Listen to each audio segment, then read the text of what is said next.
Funds Management to respond to key audit queries raised by the Office of the Auditor General may consequently lead to the collapsing of several funds into one.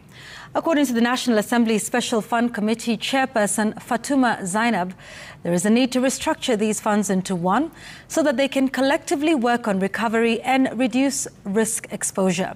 And as Jimmy Mbogo now reports, up to 3/4 of the funds disbursed are not repaid. The expenditure of Uwezo Fund in the financial year 2022-2023 and 2023-2024 is now being put into question. According to the Office of the Auditor General, the fund has only managed to satisfy 3 out of 10 audit queries raised in the period, an issue that has prompted the intervention of the National Assembly Special Fund Committee. Citizen TV has learned that in 2022-2023 financial year, the fund had an outstanding receivable of over 4 billion shillings.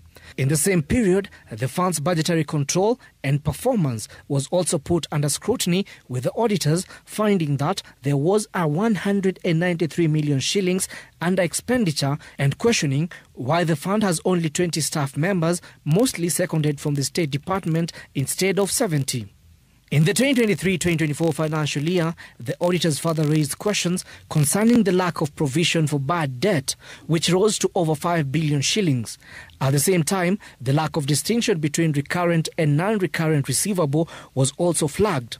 The auditors were further concerned with the fund's financial performance after it reported a 74 million shillings deficit, as well as an overutilization of expenditure by 58 million shillings. We are losing a lot of money because the structures are not put in a way that the institution giving the money is able to follow the money back. Because if a loan is given to a group of people, it's just by their ID and telephone contacts.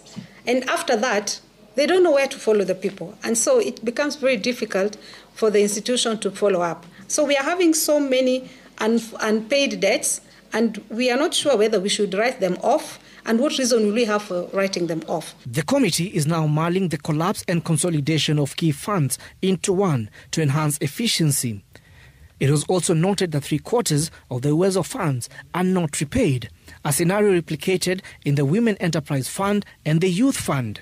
So it's difficult to follow. We need to restructure these funds and probably make them one fund so that they can collectively work together and find a way of following. Otherwise, we are losing a lot of money. The intention of the government was good, but the intention of the person borrowing the money is not good. They don't pay. Uwezo Fund has been given 14 working days to respond to the committee and the Auditor General's questions before the next course of action is taken. Jimmy Mbogo, Citizen TV, Nairobi. A lack of information and public